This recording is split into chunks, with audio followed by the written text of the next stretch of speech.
बिहार दरोगा के लिए किरण पब्लिकेशन का सामान्य अध्ययन का बुक है, इसको खरीदें नज़दीकी बुक सेंटर में। और ये प्रीवियस ईयर का क्वेश्चन बैंक है 2023 तक अब तक दरोगा का, इसको भी नज़दीकी बुक सेंटर में खरीदें, आपके लिए इंपॉर्टेंट होगा परीक्षा के लिए। एग्जाम कॉर्नर पटना चैनल पे स्वागत है आप लोग को। दोस्तों एक बहुत बड़ी अपडेट आप लोग को दे रहे हैं कि जो बीएड और डीएलएड का जो आज मैटर था, जो सुप्रीम कोर्ट में केस था लगा हुआ, जिसमें बिहार सरकार और आपको शिक्षा विभाग के प्रमुख सचिव किए हुए थे, आज उसका फैसला आ गया है। ये फैसला में बीएड वालों के लिए बहुत बढ़िया और बहुत गुड न्यूज़ आया है।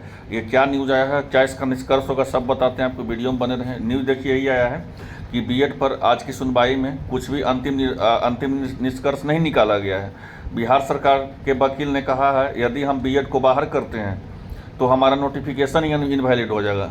ठीक है, मतलब जो बीपीएससी टीआरई का जो 1,70,000 का जो 70,000 का वैकेंसी निकला था आपको प्राथमिक का, उसमें बोला गया है कि हम तो दोनों का संभवतः मिला के निकाले थे कि डीएलएड और बीएड वाले दोनों भरेंगे, लेकिन अगर बाय द वे बीएड वाले को बाहर कर दिया जाता है तो क्या होगा कि इनवैलिड नोटिफिकेशन इनवैलिड हो जाएगा। जब नोटिफिकेशन ही इनवैलिड हो जाएगा तो फिर मेरा परीक्षा बीपीएससी टीआरई करना, अभी टीआरई का रिजल्ट देना और उसका ओएमआर जारी करना, ये सब इनवैलिड हो जाएगा, ये कहा गया है। ठीक है, ये कहा गया है किनके द्वारा, तो बिहार सरकार के वकील के द्वारा।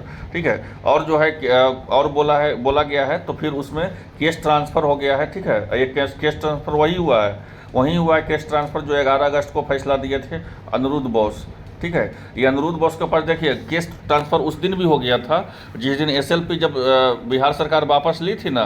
पहले हुआ था क्या था, पूरा मैटर हम आपको बता देते हैं, बढ़िया से बता देते हैं। जो नया जुड़े हैं, जो इस चैनल से नया जुड़े हैं, उनको भी बता देते हैं कि फिर दोबारा आपको कहीं देखने की ज़रूरत नहीं पड़ेगा।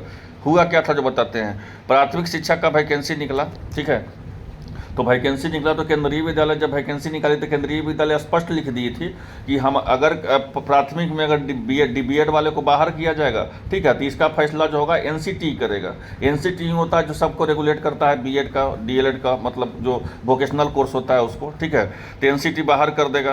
तो प्राथमिक शिक्षक में जब केवीएस जब अपना पीआरटी का फॉर्म निकाली थी, ठीक है, तो उसमें क्या किया था कि केवीएस जो है उसमें लिख दिया था नोटिफिकेशन में कि अगर जिस तरह के एनसीटी का डिसीजन होगा उस तरह से हम रिजल्ट देंगे, क्योंकि हम दो तरह का रिजल्ट बनाए हुए हैं, आपको बीएड डीएलएड के साथ में बनाए हुए हैं, बीएड के अलग स्पेशल बनाए हुए हैं, डीएलएड के स्पेशल बनाए हुए हैं।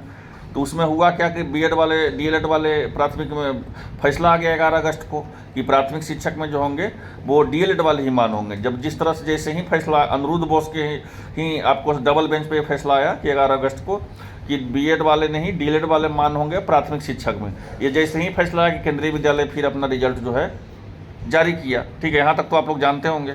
ठीक है, उसके बाद क्या हुआ कि बीएड वाले जो है बिहार सरकार जो है सुप्रीम कोर्ट में एसएलपी की। एसएलपी होता है शिक्षा का, होता है मौलिक अधिकार होता है।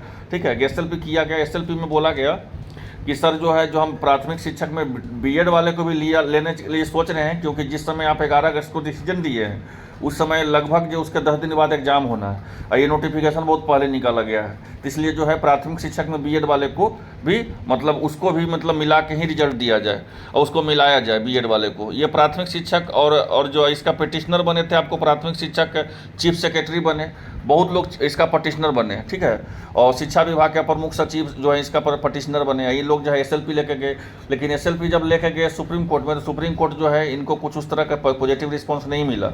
जब पॉजिटिव रिस्पॉन्स नहीं मिला तो एसएलपी जो है वापस ले लिए। फिर जो है ये डबल बेंच में, ठीक है, फिर जो है ये आपको डबल बेंच में क्या किए हैं वहाँ भी गए। ठीक है, तो वहीं का ये फैसला है कि अब इनको एसएलपी जिस दिन वापस लिया गया था वहाँ भी इनको बोला गया था बीएड वाले को कि जो बीएड का जो आप लोग जो पटिशनर बने हैं, जो आप लोग जो हैं डबल बेंच में जाएं। ठीक है, वहाँ से जो अनिरुद्ध बोस जो आप लोग को डिसीजन दिए हैं वहीं पर जाएं, वहीं पे डबल बेंच में हम केस को ट्रांसफ़र करते हैं। और इसीलिए एसएलपी जो है सरकार वापस ले लिया, लेकिन सरकार जो है विशेष बेंच में अपील की है और करेगी भी, इसका भी है। ठीक है, तो देख लीजिए जो अब नया डेट दिया गया, इसमें हम बोले ही आपको शुरू से ही कि इसमें थोड़ा सा घिंचाएगा, ये लंबा खिंचाने वाला है। लेकिन अभी कह देना कि बीएड वाले बाहर हो गए हैं, अभी पूरी तरह से बेवकूफ़ी होगा। इतना छोटा बात बोल देना कि बीएड वाले बाहर हो गए हैं, अभी ऐसा नहीं कहा जा सकता है। अभी कुछ भी हो सकता है, क्योंकि देखिए ये जो बोला गया है कि नोटिफिकेशन निकालने के बाद ये नियम आया है और ये 11 अगस्त को ये फैसला आया है। तो 11 अगस्त के फैसला के पहले अगर नोटिफिकेशन निकाला, नोटिफिकेशन में अगर इस बात को मेंशन कर देती बिहार सरकार कि प्राथमिक शिक्षक में जिस तरह से डिसीजन एनसीटी रेगुलेट करेगी उसी तरह से हम करेंगे, तो फिर इतना हल्ला हंगामा नहीं होता। लेकिन जो है बिहार सरकार यही गलती कर क्या दी कि वो बीपीएससी का फॉर्म निकाली, उसमें प्राथमिक शिक्षक के लिए कुछ स्पेशल नहीं लिखी कि डीएलएड वाले ही मान होंगे और बीएड वाले नहीं मान होंगे, और जो है आपको एनसीटी ही इस पर रेगुलेट करेगी, इसमें एनसीटी ही कुछ बताएगी। इसी के चलते इतना लफड़ा है, और ये थोड़ा सा लंबा खिंचाएगा, इस बात को भी आप लोग जान लीजिए, ठीक है। फिर जो है ये बोल रहे हैं बिहार सरकार जो है फिर इसको इनवैलिड बोल दिया गया कि नोटिफिकेशन इनवैलिड कर देंगे। अगर फिर सुप्रीम कोर्ट अगर अपना डिसीजन चेंज करती है, बीएड वाले को देती है, तो फिर डीएलएड वाले जाएंगे कोर्ट। तो आप समझ सकते हैं कि आप 11 तारीख को डिसीजन दिए हैं कि बीएड वाले को बाहर कर दिए, तो बहुत ही लंबा भी खिंचाने वाला 1 साल 2 साल का ये प्रोसेस हो चुका है। लेकिन ये कह भी देना जल्दीबाजी में कि बीएड वाले बाहर हो गए हैं, ये संभवतः मूर्ख क्या कह सकते हैं उसको कि यस कहना बहुत बड़ी जल्दीबाजी हो जाएगी कि मतलब कि बीएड वाले बाहर हो चुके हैं। अभी कुछ भी हो सकता है, इसलिए चैनल से बने रहें। आपको बहुत अच्छा समझा दिए, आपको दोबारा कहीं देखने की ज़रूरत नहीं पड़ेगा। धन्यवाद।